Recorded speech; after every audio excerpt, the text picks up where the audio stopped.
I have a lot of things I want to get off my chest. Well, enough is enough, and it's time for a change. Finally, The Rock has come back. I hate this idea that you're the best. And if you're not down with that, we got too much for ya! I'm the best in the world. I fight at WrestleMania for the very, very small percentage of people that walk this planet and say I am proud to be, I'm sorry, a professional wrestler. Oops, I'm breaking the fourth wall. It's Podcast of the Immortals with your hosts, Matt Bush and Jimmy Bellamy.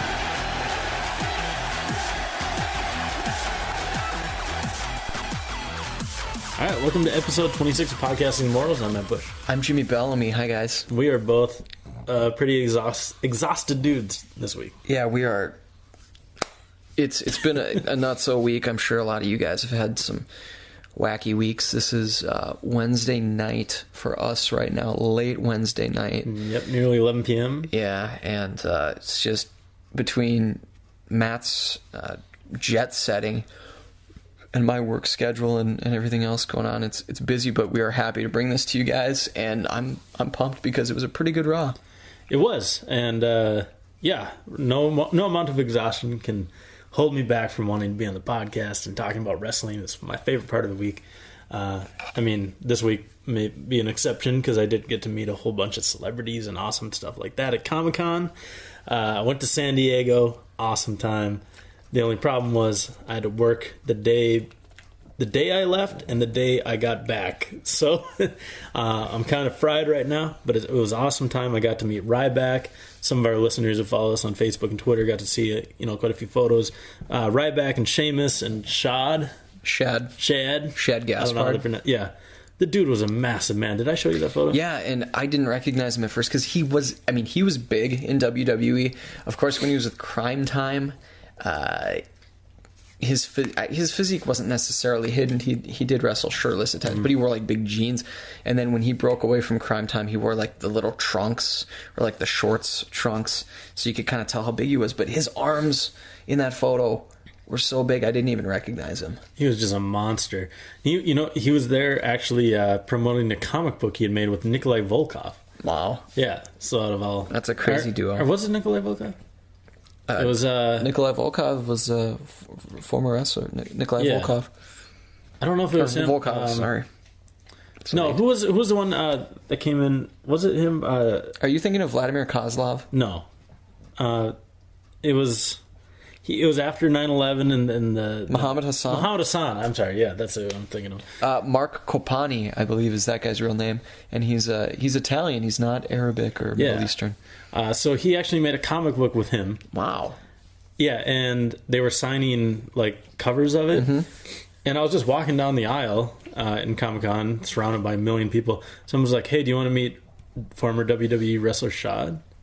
You mean Shad? Shad. Maybe they did say Shad. That's what I said. I mean, do you mean Shad?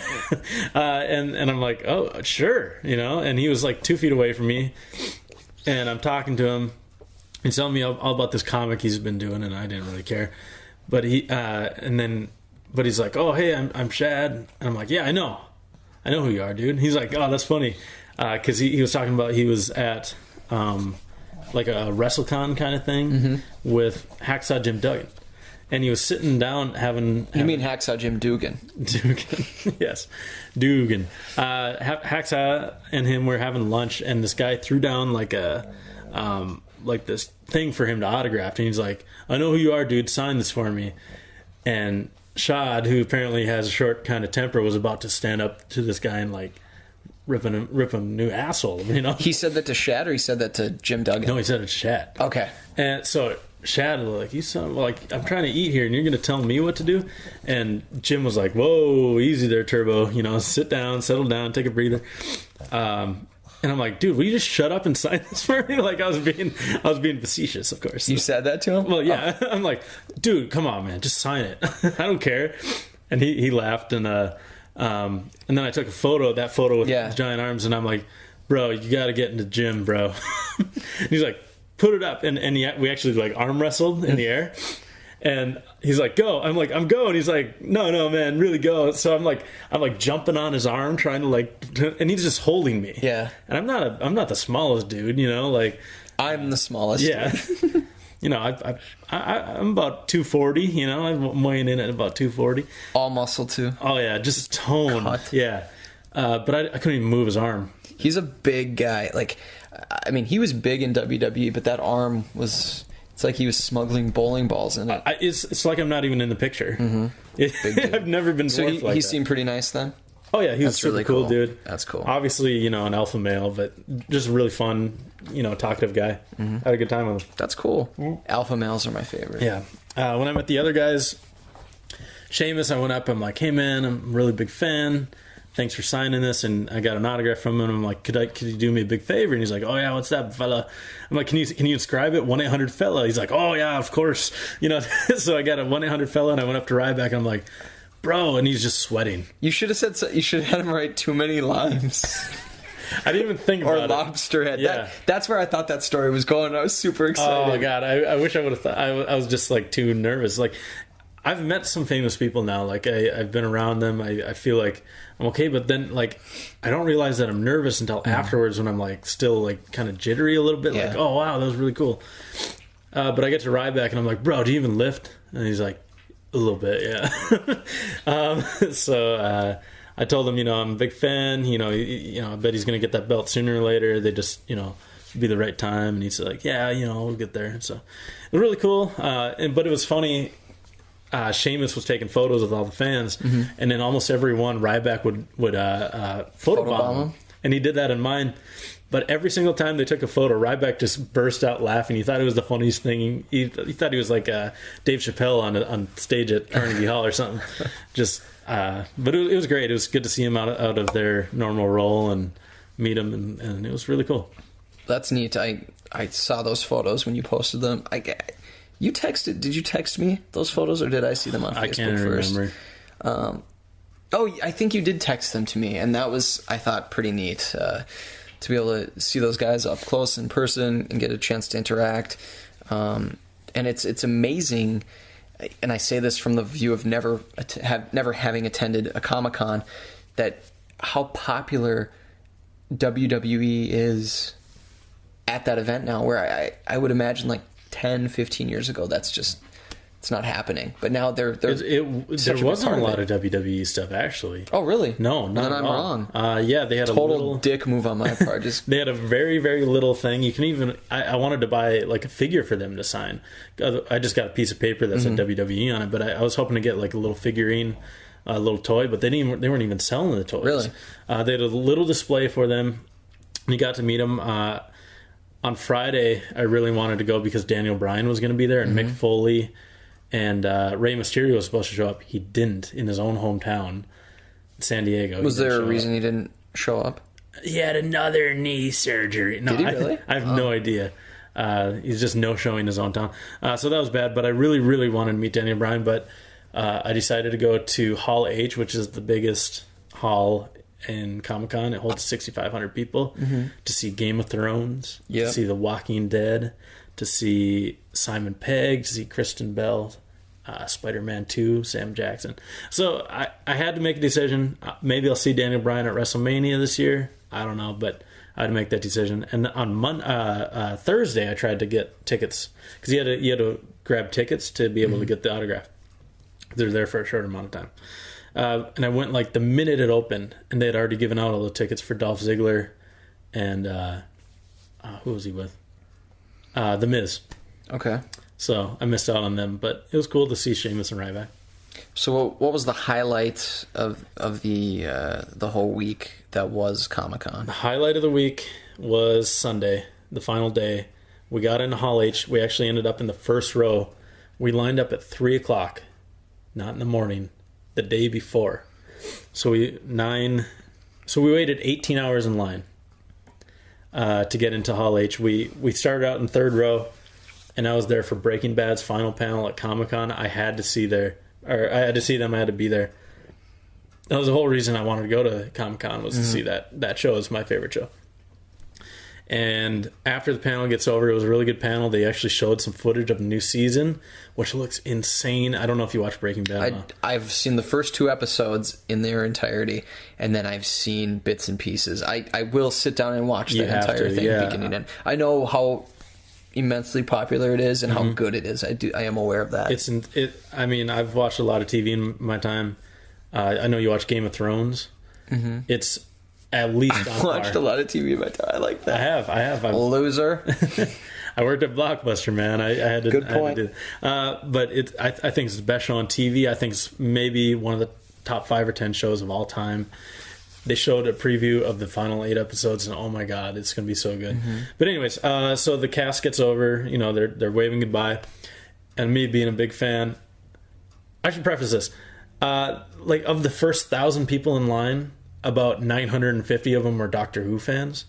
So I felt like outnumbered. I had my little Breaking Bad shirt on, and everyone else was dressed as a TARDIS, and they had little screwdrivers or whatever.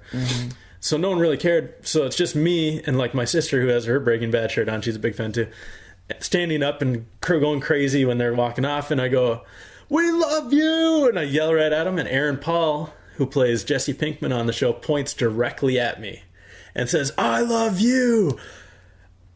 And my head almost exploded because I turn around, look at 6,000 people behind me, and I yell, "Aaron Paul loves me!" And everyone's just cracking up.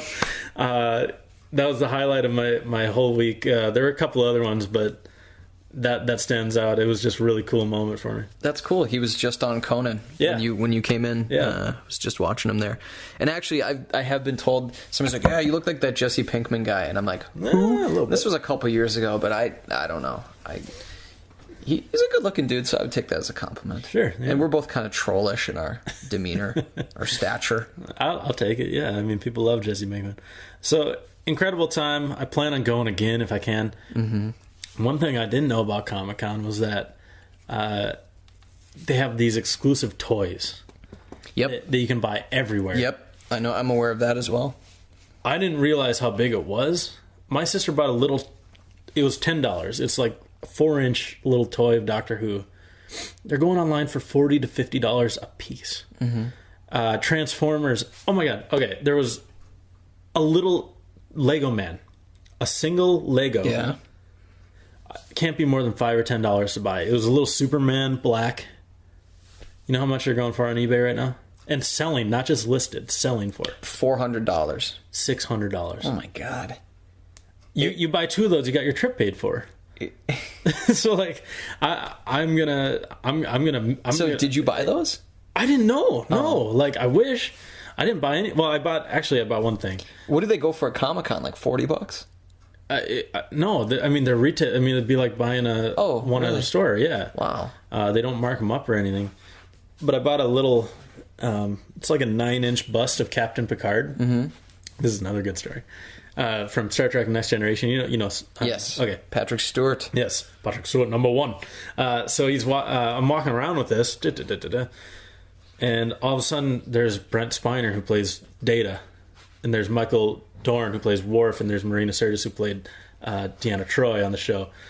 And I'm freaking out. I'm a huge Star Trek fan, and Brent Spiner looks at me. He's like, "Oh, what do you got there?" And I'm like, "Oh, I got Picard." You know, he's like, "Oh, you went with the old man, huh?" I'm like, "Yes, sir." And he goes, "I have one of those in my garage of me, and I have it signed. I will sell it to you for $1,000. I'm like, "That's all right, you know, I'd rather not." He's like, "Well, how about this?" So he actually signed my toy, or figurine or whatever. And he's like, "To Matt, what a waste of money. You should have bought me, Brent Spiner." Right on top of it. So that's a pretty unique item, I think. That's cool. Yeah, that's cool. Really cool. And I bet honestly, you could probably hawk that on eBay for a lot of money. Yeah. I don't know if I would, but it's cool to have. Hearing about Data on Star Trek makes me think of Tourette's guy, too. Tourette's guy? Yeah, Tourette's guy. Just look him up sometime. They make a reference to Data on Star Trek. Right on.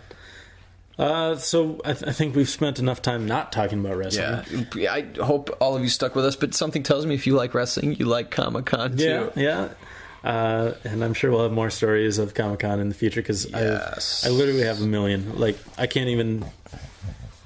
I haven't even been able to like tell people about it because there's so much that happened. You should blog about it too. Post something and add your photos to it. Yeah. Well, I put up all my photos. I don't know if you looked through them and all, but I did. Cool. I did. Cool. Me, I like you. So we're gonna head into Raw here. We had the Cena Daniel Bryan contract signing to kick off the show. Brad Maddox was fantastic. Again, yes. Yeah. I love the way he kicks off the show. Yeah. Cena says that he chose Daniel Bryan because the WWE Universe let him know that was the guy to pick, and that basically the WWE was never going to give Daniel Bryan this chance, and because they want the big guy, they want the strong guy. And he said, Brad Maddox is like, oh, well, Daniel Bryan's not big enough. He could never beat you. And he's like, if we're going to give it to the biggest, strongest guy, let's give it out, just hand it to the great Khali. Which he made it, it was a good point. He threw that belt. I think he meant to rest it on the table when he threw it. It fell off. Yeah. You're just burying Khali. Yeah. Daniel Bryan comes out, enters through a hot crowd, and Brad Maddox doesn't let him talk, of course. But it was weird because I feel like the WWE is using Daniel Bryan so that fans will like John Cena. You think that? Yeah. What I think they're doing is they are either imitating them. They're imitating themselves to play off that fan reaction. They're playing to you and me, and they're doing it by saying, "Look, this is the guy we know, everybody loves, and that for years everybody has said we won't love or we don't love. So we're gonna put him in this underdog role and play it up." And they're really doing it. I don't want to say for the first time, but at least for the first time in a while. And I think for the first time what they're doing is acknowledging that. So they're creating that, almost that tension that when we are watching, we are hoping, we want this guy to win. I don't think they're doing what you said because of the way the main event ended up. And by the way, if you guys are hearing this thing like slobbery noises, my dog is going to town on his feet right now. Yeah. Mosey, hey, you okay, bud? You all right?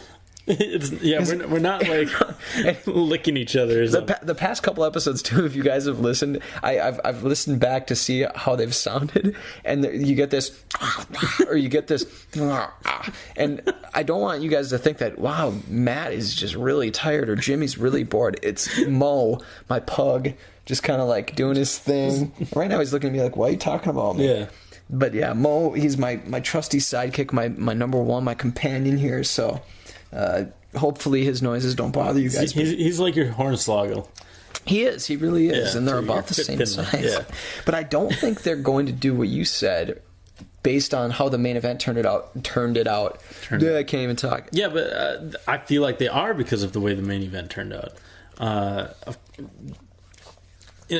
Because, I mean, we can talk about the main event now. We don't have to go in order. Basically, Daniel Bryan goes through the Real Americans, defeats them in awesome matches. We'll talk about those a little more. And then he takes on Ryback in a gauntlet was thrown down by Maddox. Ryback has to cheat. Daniel Bryan wins by disqualification, puts him through a table. John Cena comes to his aid. Super Cena, out of the phone booth, tearing off his "You Can't See Me" shirt. Out of the TARDIS. Yeah, out of the TARDIS. Full circle right there. He's got a screwdriver ready to do something to Ryback. All right, now you lost me. Yeah, I know. So, he comes and saves the day, and instead of doing the natural thing, which would have been awesome for Daniel Bryan to face Ryback next Monday in a tables match, they have to have Cena take on Ryback in a tables match next Monday.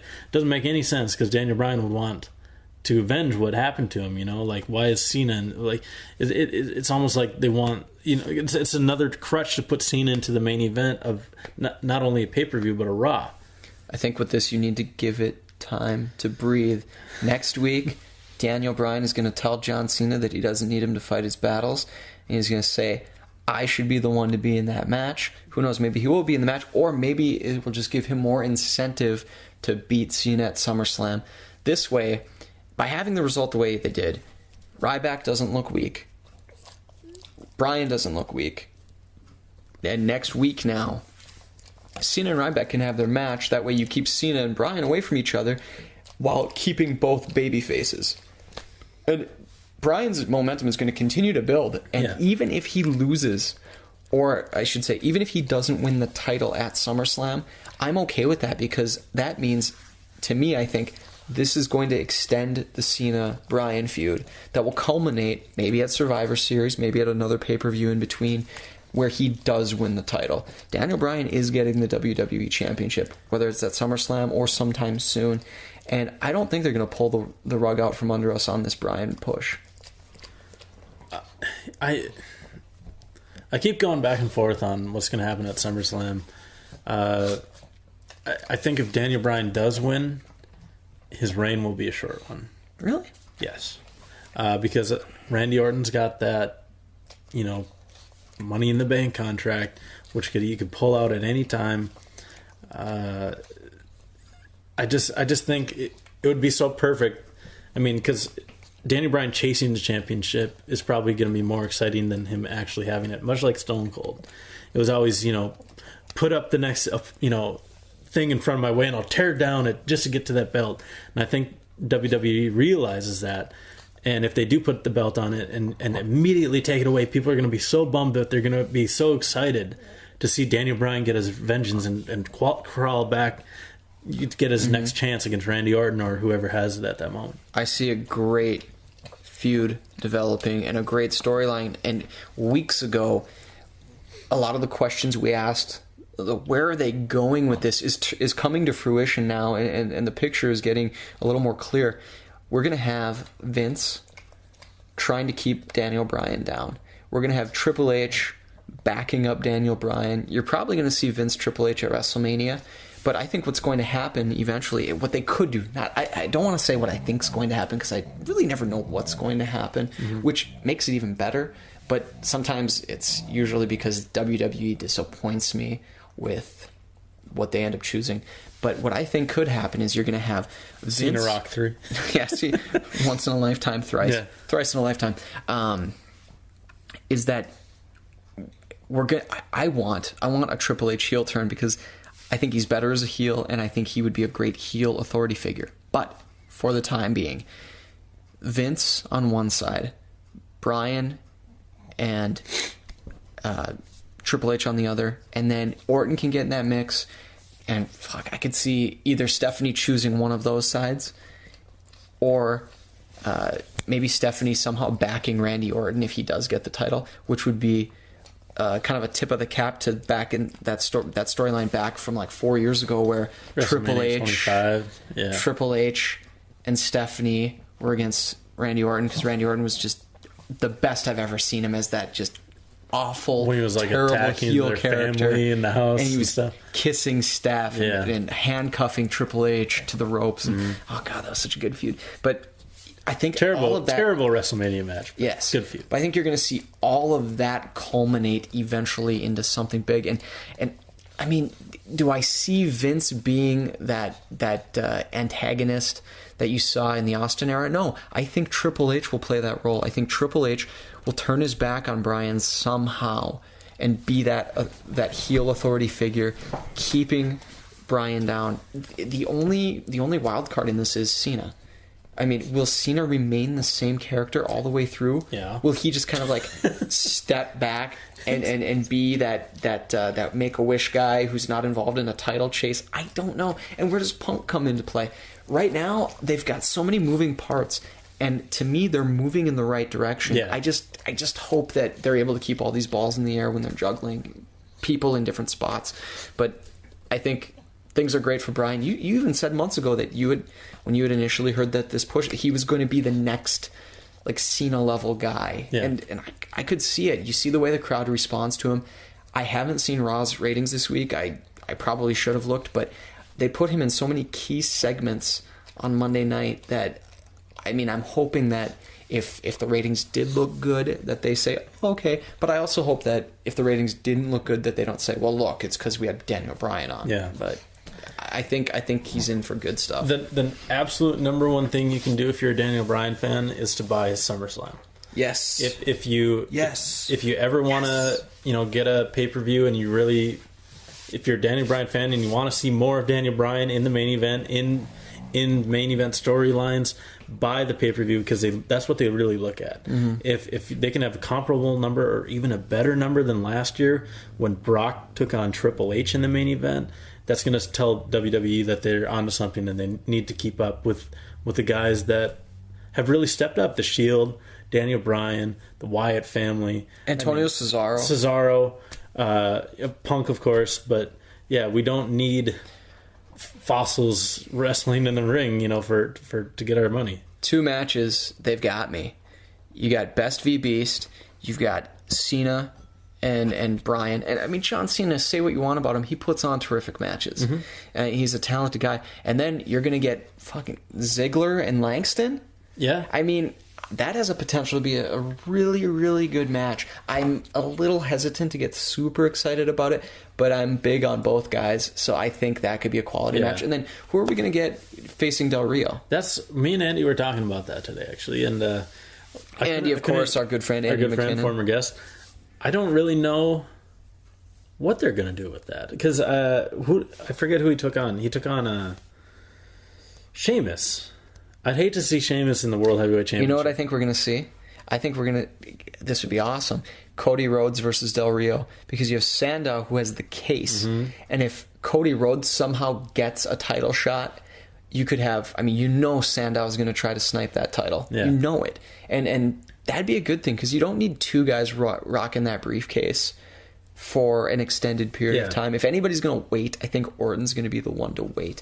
Because right now, the way they're positioning Cody Rhodes, you could give him a straight-up title shot against Del Rio, babyface v heel, and then Sandow's going to insert himself into that and pick up the scraps at the end of that match. Yeah. That's a good... Yeah, Cody Rhodes. I mean, he was way over with the crowd at Money in the Bank. I would really love to see. I think it's his time. He's still only like 27, 28. Yeah. I think he just turned 28, actually. He's a young dude. I'll get that. Yeah. Damn it, Mo. Can't blame Mo for the dehumidifier. I know. Cody Rhodes has been hot. It's his time. He's been in the WWE for what? How many years now? 6? I think 6. 6? 6 or 7. It might even be 7. He may have debuted in 06. I can't remember. Multi-time IC champ. Never really had a shot at the World Heavyweight Champ. Former tag champ with Ted DiBiase. Yep. I don't think he's ever had a title match. He may have had like a world title match on SmackDown once, but I don't know. Was he a U.S. champ? I don't recall. I don't think so, but who knows? They pass that thing around so often. Yeah, I think that's a good call. I really think that belt got traded more than Kelly backstage. Ooh. Sorry, that was weak sauce there. Don't you mean the Bellas? No, I don't mean the Bellas, Matt. The Bellas are 2 respectable women. Mm-hmm. Okay. By the way, did you hear or did you see? No, what? The Bella nip slip? Oh, I did. I did see that. Nice. And actually, I'll tell you what, I did not see it as it happened because that segment put me to sleep, but I saw the Twitter reaction then, and of course, because it's Twitter, I didn't even have to hit rewind on the DVR. It's just, there you go, screenshot. I completely skipped the thing because it was just awful. It's also not worth it. Oh my god, it was Miz TV, and they had the cast of Total Divas. I'm actually excited to watch the show, but after seeing the clips and this Miz TV segment, I thought it was absolutely horrible. Oh, Miz TV is turning into miserable TV. Nice. He's well done. He's been relegated to hosting SummerSlam, and just they've got it. They quickly aborted the Del Rio face turn, which was good. They need to do the same with Miz. The guy's a heel. That's all he's ever going to be, unless he adapts or evolves as a character. But the guy as is, he doesn't have the charisma or the ability of a guy like Dolph Ziggler to be the same but be a good guy. Yeah. He can't do that. He can't do it like Orton's done it. He needs to either change or just be a bad guy. I liked him as a bad guy when he won the title, and it seems that's how far he's fallen. That it seems so funny to say when he won the title. He had a good run with it too. It was like 6 almost months. 3 years ago. Yeah. I was happy when he won it. Yeah, it was an exciting time, and he actually had a good run, I thought, as a heel champ. Yes. I liked a lot of his stuff. I loved when he came out dressed as The Rock. Mm-hmm. I thought that was one of the greatest moments in the last few years. It was such a cool thing. I mean, he had the bald cap on. Yeah. He had the same manner. I mean, obviously, he was about half the man that The Rock But I mean, is physically. he grew up emulating The Rock. Yeah. And you can tell it was awesome. Easy for him to, and that had to be a dream come true for him to be able to participate in a storyline with. But The now Rock. he's hosting Diva's fake being upset about it. Like, they had that new Diva on. What was her name? Maurice? No, it was something like that. Well, just say it again. I wasn't totally the listening. new Diva, she was on the Total Divas panel. Oh, Eva Marie? Yeah. The red dyed hair? I'm Eva Marie, and I don't give And a he crap. kept calling her Eva Maria. Maria? And Jerry Lawler called her the same thing. He's like, Eva Maria. Like, I don't think that was intentional. But yeah, it was awful. I mean, the new girls looked terrible as far as charisma and natural in the ring. But I don't know. We'll see. Well, at least we'll get Daniel Bryan in Total Divas. That show should be all right. It's probably going to be terribly scripted like anything else you see on reality television. But is AJ not in that show? I don't get that. They haven't shown her on any of that stuff. And if you really think about it, she's been so removed from the women's program up until the last couple of months, where at the time they shot all this stuff, she would have been busy with the Ziggler angle and everything, and never really around. I'm sure we'll see a glimpse of her though. But have those other two ever been on anything? No, they're from like NXT or something. Okay, because I don't watch SmackDown every week, but since I've been DVRing it, I do catch it most weeks now. And I haven't seen them fight or anything, but I know for a while there were a few women on there like 2 years ago that I never saw because they were only ever on SmackDown. Yeah. It will be an interesting show. I heard it's kind of half fake, half real, kind of like Kardashian. So it's like wrestling, so we'll love it. Exactly. We had some other, kind of throwaway matches. Sheamus took on ADR. Del Rio won after Sheamus's leg gave way and was rolled up for the pin. That looks like a pretty brutal bruise on Sheamus's leg there. That was quite the contusion on his big, beefy club legs. Did you say anything to him? Or I suppose you wouldn't have known he had that. Or did he not have that at the time? I didn't know. Because I think they said he got it Sunday. Yeah, I had no idea. Sunday at a house show or something. Someone correct me. I was so busy I didn't keep up on my news while I was away. I could barely even text my girlfriend. I felt bad. You're a busy man. Yeah, She I love you. understood. I love you, Nicole. I'm sorry I'm so busy. Oh, so sappy. She listens now, which is good. Good. That's good to hear. And plus, Nicole was tweeting during Raw too, Nice. and that was cool to see. Very good. So I love you too, Nicole. Yeah. So does Mo. Yeah, Mo does. Now he's fighting with a pillow. Yeah, he's winning though. We had another kind of throwaway, or a couple more throwaway matches. Christian took on Titus O'Neil. Christian win after hitting a kill switch. It's nice to see Christian getting a little bit of a push after coming back. He's won a few matches in a row now.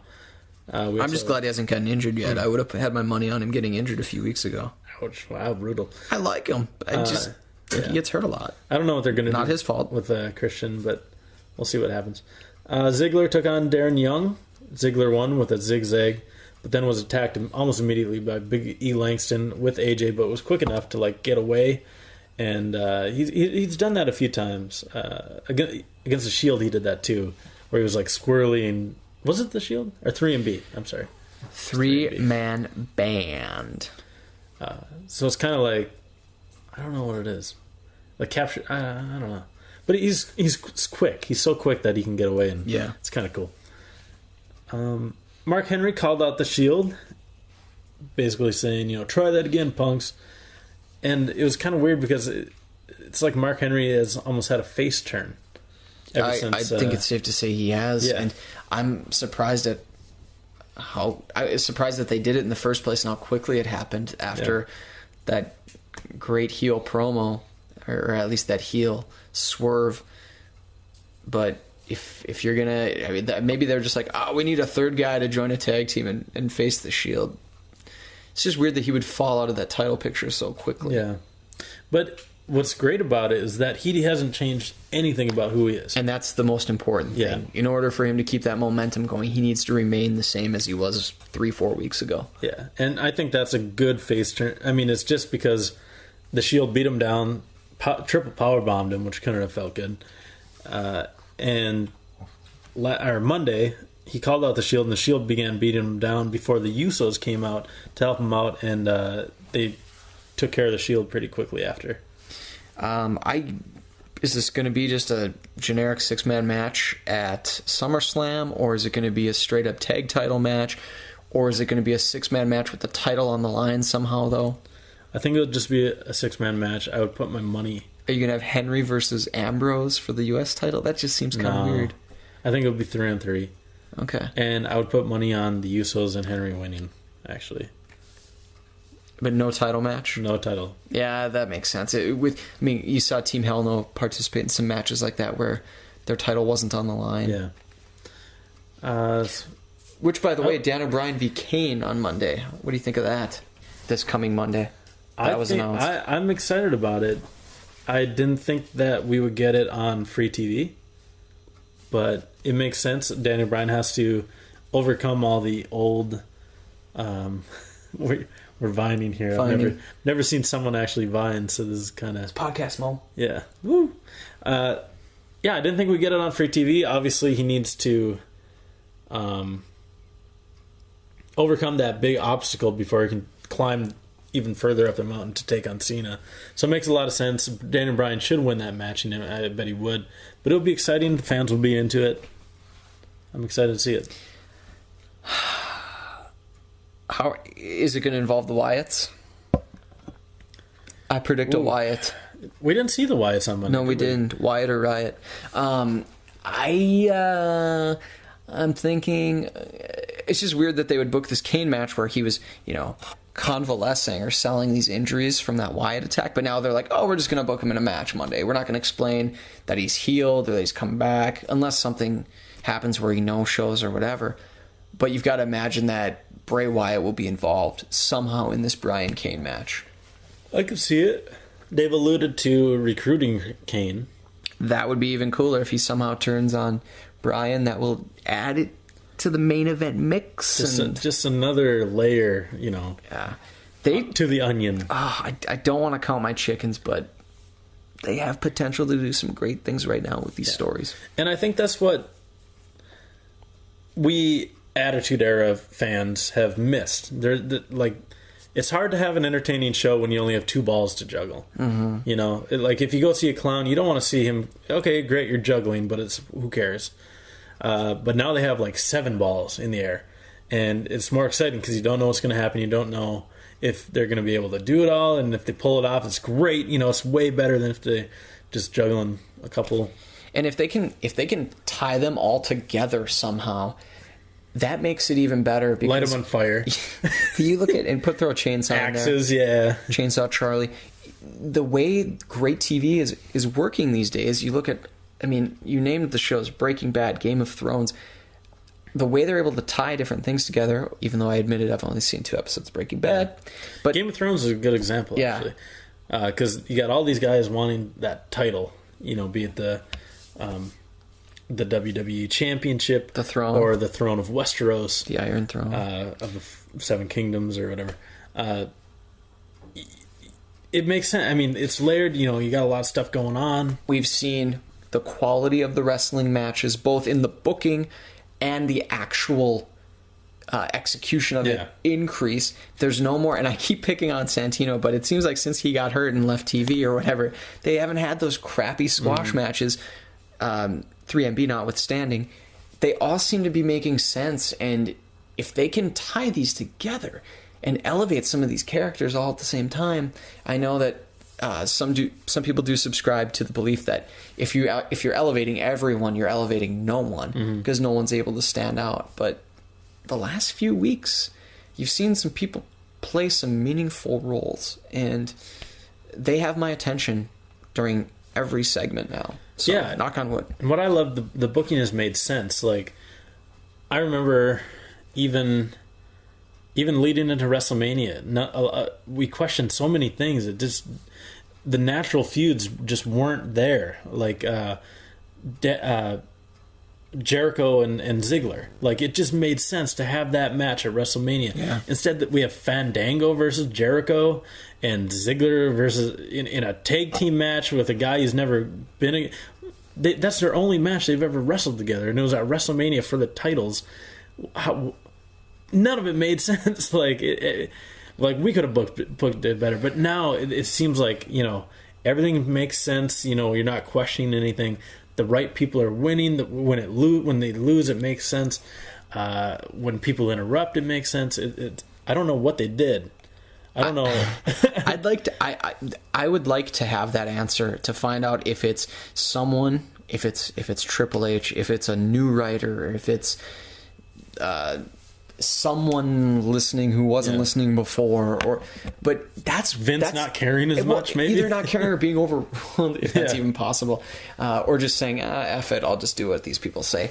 I like it because I want all of it to be related, and not have something be like, well, that doesn't make sense because they did this last week, so why would they be doing this thing now when it doesn't tie into what happened last week? Or they'll be like, oh, you know, the thing happened 2 weeks ago, you just forget about it, pretend it never happened. We've changed this guy's name. Yeah, and blah, blah, and blah. that's the most frustrating. Like, we reference Breaking Bad or Game of Thrones. Like, you wouldn't have a character like challenge for the throne and then 2 weeks later, like, just hanging out with them, like, with no explanation given, and that happens a lot in WWE, but it's less and less now, and I think that's important because people do watch every week. People don't forget. And on top of that, the show doesn't end at 10 Central or 10:20 Central or whatever it ends at usually.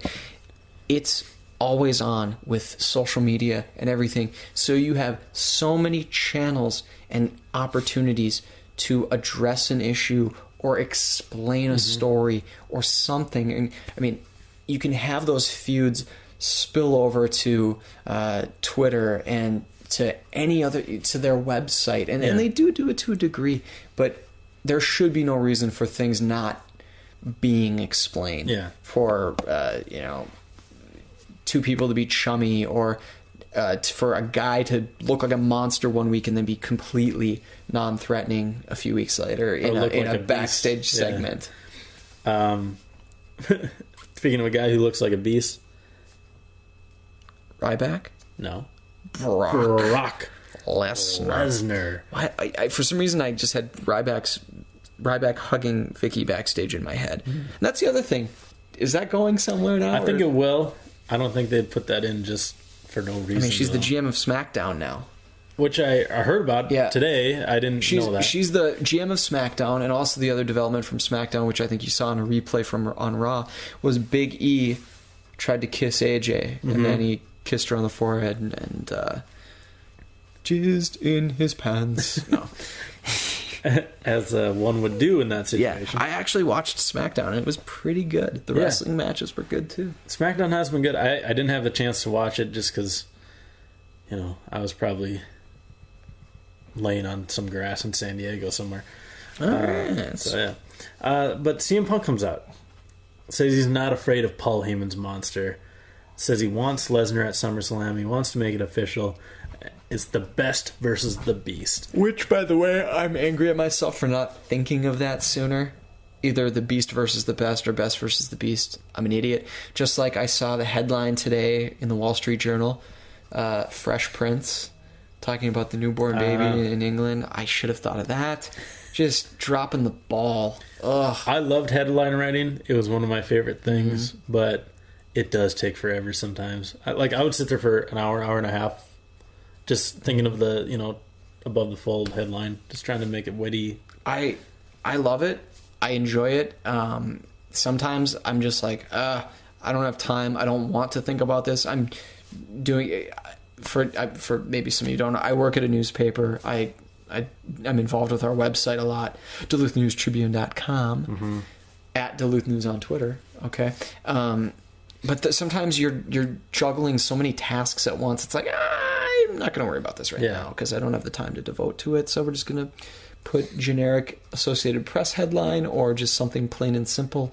But Fresh Prince, my goodness, I don't know why I didn't think of that. That was so good. And so good. And when you hear it, you're like, fuck, it's simple, it's brilliant, but like if I would have hashtag Fresh Princed it, oh, that would have been great. I love headline writing so much. Like if someone paid me just to think of headlines, that would be my favorite job ever. Yeah. So CM Punk comes out, says he wants Lesnar, Beast versus the Best.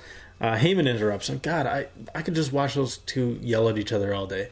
I can to a degree, but this segment, it was all right, but it didn't really hit for me because Heyman was via satellite, and he's talking to Lesnar, who we're supposed to believe is standing off camera. So obviously he was not there. It just what if he was there? Like he flew in.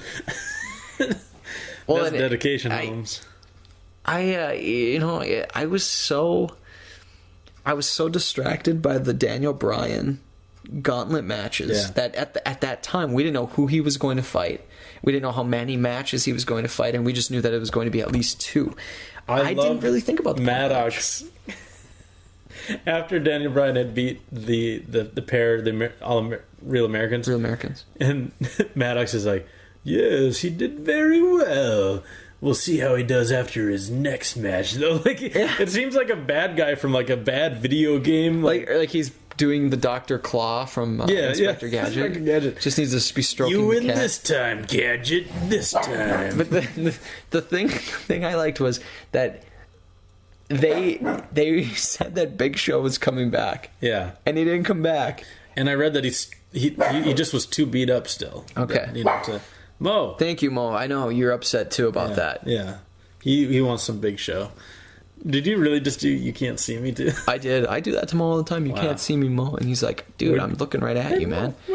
And we show, but they advertised it, I think on SmackDown is where they advertised it. Yeah. That, Big Show's coming back. So I thought, okay, Show's going to come out and beat up Daniel Bryan, and that's going to be it. Because, Show's always good for a heel and face turn every other week. But they had Ryback come out. I'm glad it was Ryback. I'm glad it wasn't Khali. I'm glad it wasn't Big Show. But it's weird that they would advertise and then be like, oh, you know what? Just forget about that. He's not coming back. Whatever. Well, yeah. I mean, I wish I would have at least mentioned it. Yeah. Unless he wasn't physically there, which he probably wasn't, show him backstage. Yeah. I don't know, or have him run that panel that they had the Miz run. I don't know. Whatever. Guess it's not that big a deal. We had 2 other quick matches, and then I really want to talk about the actual wrestling in the Daniel Bryan gauntlet. Yes. We had RVD take on Barrett. RVD won with the frog splash. And I have to say, I was looking at the Twitter reaction in the days that followed last week's Raw, and people were going nuts about this Jericho RVD match. I still have it on my DVR. I will watch it again and give it another chance. But I stand by my comment.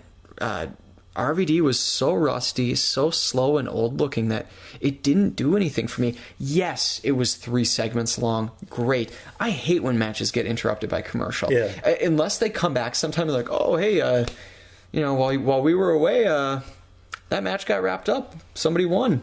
Unless they do that, I'm not going to give a crap. And I mean, I noticed weird Do you notice they haven't lately been pushing the WWE app between breaks? And I mean, my internet is so shitty at my house right now that it's not worth watching on the app. I will say when I've been at work a couple times, I've watched on the app when I've worked on Monday nights, which is a rarity, and it looks great. Mm-hmm. But I didn't get so excited for that match because it wasn't that good. The Jericho RVD match was very slow in the beginning. Mm-hmm. It did pick up, and I did maybe the last third of it. But to me, it was an okay match, but it was too long. The Bryan Cesaro match, and I know we'll get to it, was far better than better. Jericho RVD. Oh yeah, it was awesome. And their match last night with Barrett was okay. I mean, RVD wins. He's still super popular with the crowd. Obviously, I mean, they're behind him, but I don't know what they're going to do with RVD. I'm glad RVD's back. Yeah, I've been a fan of his since the first time I saw him when he was the TV champ in ECW in 98 or 99. Loved him. And so I'm glad he's back. And he's a likable guy. I heard him on More Stories, the Jay Moore podcast, like, God, I don't know, like 6 or 7 months ago. It was just such a great interview. Cool. Yeah. There you go. Fandango also took on Cody Rhodes. Cody Rhodes wins after hitting a crossroads, and it was an okay match. Yeah, I'm just, I don't know. I don't want to say I'm in love with Fandango, but I'm in love with Fandango. Really? And for him to be in a match with Cody Rhodes, even though I knew he was going to lose, I love Cody Rhodes. I love everybody tonight, but Cody Rhodes is one of my favorite wrestlers. Yeah. I was glad to see both of those guys in that match. And Summer Rae is cool. Yeah. The crowd in Austin was awesome, and they seem to be in this match. They had a few "This is awesome" chants throughout the night. There was, yeah. Not in that Cody match, but that was a fun match. It was. So Daniel Bryan took on Jack Swagger first in the gauntlet. Mm-hmm. And I think this is basically how we're going to wrap up the show, just how they wrapped up Raw. We do have... leave a little teaser at the end. Okay, but anyways, Daniel Bryan versus Jack Swagger. Really good wrestling. Not quite as good as the upcoming Cesaro match, but pretty good wrestling. Swagger gets caught. He was doing "We the People" to the crowd, getting a little cocky. Bryan jumps up and attaches the no lock to win the match, while Cesaro and what's her manager's name? Zeb Coulter were kind of distracted by the crowd or something, and Swagger taps out for the win. And yeah, he'll face Cesaro next, obviously, and that was, I think, the best wrestling of the entire night. It got the "This is awesome" chant, if I'm not mistaken. Pretty sure. And to me, this was Cesaro's coming out party, where Antonio Cesaro is one of the best wrestlers in the world. CM Punk says it all the time about himself, and he's terrific. Antonio Cesaro is one of the best wrestlers in the world, and he showed everyone on Monday night he was given a chance. He had this lengthy match with another one of the best wrestlers in the world. To me, Daniel Bryan is the best wrestler in the world. Fucking awesome. Yeah. And this was a treat to watch, and I guarantee you Cesaro picked up a lot of fans that night, or a lot of people who said, "Holy crap, this guy went from irrelevant on my list to significant." Yeah. It was great. I mean, Daniel Bryan took a pretty big beating from Cesaro. The uppercuts. He looked like Guile from Street Fighter. Sonic Boom! Sonic Boom! Oh, it was, like on Turbo. Yeah. If anyone knows that reference, they're laughing right now. I love those kind of references. Anyways, but there was two polar opposites when it comes to hair. Yeah. Cesaro and Guile. This is awesome chance from crowd. I actually wrote that down. So awesome. I did have it. Daniel Bryan reverses the neutralizer and actually took control of the match later on, but then Cesaro took over again. I mean, he was physically dominating the match. It all led to a final move where Cesaro tosses Daniel Bryan in the air, goes for the very European uppercut, which he hit earlier in the match. Daniel Bryan kicked out of. And Daniel Bryan, with one of the coolest counters I've ever seen, counters into a small package and gets the pin for the victory. I was relieved at that point because at first, for a split second, I thought that they had somehow botched the uppercut. Mm-hmm. And when I saw it go into the pin, I thought, oh my God, this is golden. Yeah. Just golden. It was one of the coolest moves I've ever seen in a wrestling ring. The way they managed to pull that off with all three of those matches, and we'll get to the Ryback portion, or we kind of did, to have all four of the people participating in those matches look good, three of them in defeat, it was beautifully done, beautifully executed, and to me, even Jack Swagger got a big boost in my book. I love the pairing of he and Cesaro. I love Coulter. Again, just saying a lot of love, but Cesaro looked outstanding in defeat. Yes. And I don't know, the way it was done, if you, looking from your perspective from earlier, you have all of that only to bring Cena out in the end. Yeah. You didn't need that. And in fact, it was kind of like pissing on a Picasso. Yeah, I didn't really mind Cena coming out because they've been. I mean, I knew Cena was going to come out right when Ryback went for more after he put him through the table, because it wouldn't make sense after everything Cena just said at the beginning of Raw to have him just get his ass beat and Cena not to help him because Cena wants him at top form. He wants Daniel Bryan to have this shot. So I wasn't upset by that. I was more upset by them setting the main event for next week where Cena's going to take on Ryback when it should have been Daniel Bryan taking on Ryback. And Daniel Bryan had an awesome match with Ryback, and it was on SmackDown a few months ago. I remember. So good. And they have such good in-ring chemistry. Ryback looked like he could actually wrestle in that match. Yeah, that's how fucking good Bryan is. Yeah. But I'll tell you this. Save your complaints because I think you're going to see an extension of the storyline on Monday regarding that. I think that's going to be a key part of this feud and this angle. And I also want to make a prediction. Within the next year, we are going to see a Daniel Bryan CM Punk Iron Man match. Guaranteed. And I just say I say it based on my gut.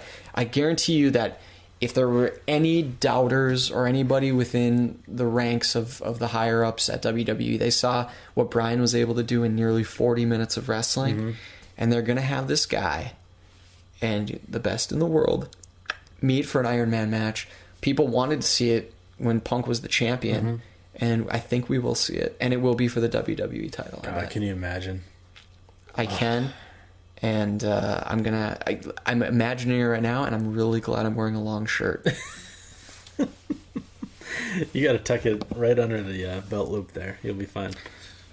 Yes, sir. But, yeah, like I said, Bryan wasn't done. Maddox had his little evil scheme.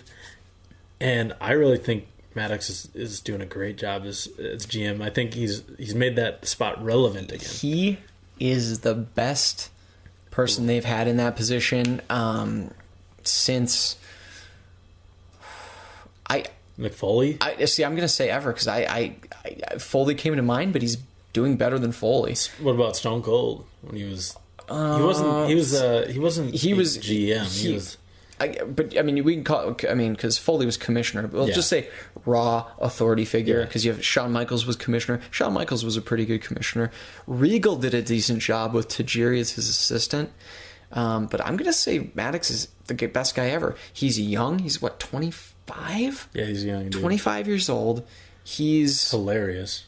Great on the mic. He has that presence. I told you, he looks like a legitimate actor. I mean, he doesn't give those uncomfortable pauses. He doesn't miss lines. He doesn't flub stuff. He makes everything look intentional. And the dude can wrestle too.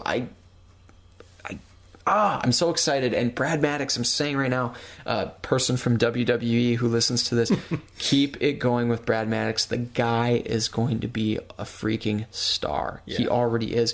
And I'm telling you right now, in a few months, when the crowd or when the smirks or whatever, the hardcore fans wake up and realize that Brad Maddox is fucking awesome, mark our words, myself and Matt, loved Brad Maddox from the beginning.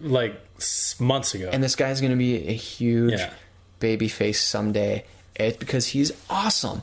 But we are not on the bandwagon. We are in the truck, driving down the road. And we're like, why are people jumping on the back of our bleeping tailgate? You're going to get some hop-ons. Yeah, and we didn't know we were driving the Brad Maddox bandwagon, but it's our car that someone converted into the Brad Maddox bandwagon. Stair car. Yeah, it's just awesome. Well, anyways, Maddox was that was that an Arrested Development? It was. I was hoping. Reference. Thank you. I picked it up. Yeah. Okay.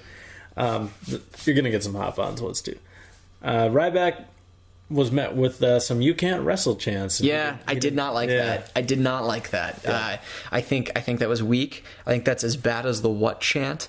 Ryback can wrestle, and they were doing just fine. Yeah. I felt bad because I had just met him. I'm like, oh. My buddy. Yeah. Well, I hope he didn't take it to heart because he looked fine. Yeah. And I like Ryback. I really do. I mean, he's not as green as some of the guys we see. No. he just needs to find his niche. Mm-hmm. Turning him heel was the wrong choice at the wrong time. Pushing him to the main event way too early was the wrong choice. They really missed an opportunity there. Now they just need to figure out what to do with him. Well, I don't know if pushing him to the main event was a bad idea. I think not putting the belt on him was what made it a bad idea. Well, they were stuck in their storyline for Mania with The Rock and Cena. So, I mean, there was no way Ryback was going to win a belt anytime. And I can't have it both ways either, because I wanted Punk Rock. Yeah. And we got it. Yeah. And we got it twice. So, I can't complain. So, yeah, that was Raw. I mean, we're obviously excited about where it's heading and where SummerSlam. I think SummerSlam is going to be one of the best SummerSlams we've had in a long time. I can't even remember in a SummerSlam I've been this excited about.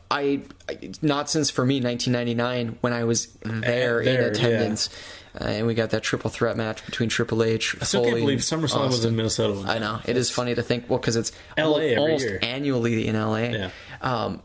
The thing, like WWE right now, it's like they're like a dude who woke up all of a sudden one morning and decided he's not going to be an asshole anymore. Yeah. And they get it. I mean, I remember when we started this show in February, there were weeks where I said, the only reason I'm still watching every minute of it is for the podcast. But it's like they woke up and said, look, we're not going to do this. We have the ability to do good things. Ever since we started our podcast. Oh, they've had some duds though in recent. Well, weeks and yeah, months. but we pointed them out. I'll tell you this: I have currently 4 Raws saved on my DVR. One of them is this past week's because I wanted to see that Daniel Bryan gauntlet match stuff again. But so I'm not going to put this last week's episode in the same category as the other 3. But the Raw after Mania, the Raw with Henry's retirement speech, and then the Raw after Money in the Bank. Those 3 are still on my DVR because I've gone back and watched them. I watched the Raw after Mania last week, and it's so fun. And I watched the Raw from a couple weeks ago, the post Money in the Bank Raw last week as well. And they're doing something right. Yeah, they have the people, and if they want to have their other shows, NXT, I love NXT, but if they want to have their other like main event, or if they want to have like another B show come up where you can have Yoshitatsu wrestle and Great Khali and whatever, and fine. But the main players that they have right now, and by main players I'm talking about everybody that's appearing on TV, the Usos, the Shield, the Wyatts, everybody that's appearing on TV right now. I can't think right now at close to midnight, but they're doing it right, and I want them to keep it going. Absolutely. So that's our show for this week, guys. Thank you for listening. It was beautiful to have you here. Yeah. And I just have to say again, with each week, we're getting feedback from people and ideas, and we really appreciate it that you guys are listening to us, and we find it absolutely mind-blowing that you guys find this to be even a shred of a fraction of relevant. We have so much fun doing this. We've been saying this the last couple weeks, but I look forward to this every week, and like Matt said, it doesn't matter that we're tired. I would gladly do this, and just for you guys to come in and hang out with us makes us feel like you're in the basement with us here hanging out and having this chat. We all love wrestling, and we find it to be fun. So if I can, sit here with you, Matt, for an hour plus, in addition to watching 3 hours of Raw and 2 hours of SmackDown every week, it's a treat for me. Yeah. So if we could be a part of your week of wrestling programming, it's a humbling experience and just a ton of fun to be able to bring it to you. Absolutely, and it's an honor. Yeah, it is an honor, and people don't even spend an hour with God every week, so we tend to go over. Some people just don't like Kanye West. Yeah, no, I hear what you're saying. I'm just kidding. Kanye's a dick. Yeah, but we might be having a pretty big announcement very soon here on the podcast. I'm pregnant. Well, I'm kidding. And it's mine. No, we might be having a pretty big announcement coming soon. So we might not be on the podcast. It might be on our Twitter, Facebook, or something. So be looking for that. Might be a few changes around podcasting Immortals, but that's all I want to say. Good changes, though. It's all positive. Yeah. We're bringing in the Wyatt family, so there we go. Oh my God, that's gotta be Kane. That's gotta be Kane. All right. Well, thanks, guys. Be sure to follow us on Twitter at ImmortalsBcast, at 97Bush, at Jimmy Bellamy. Facebook, you can check us out there. You can check us out on our YouTube channel. I don't know if a lot of people know that we got that. Yes, we do. What is the name of our... I think it's youtube.com/podcast of the Immortals, is it not? It might be. I'm going to check our name here. If you do go to channel and you type in Podcast of the Immortals, you will find it, though. It is PCast of the Immortals. There we all go. One word, PCast of the Immortals.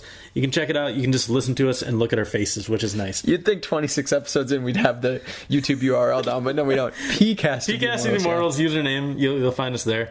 Damn you and your character limit, YouTube. Yeah. All right, guys. Thanks. We'll see you next week. Take care. Bye.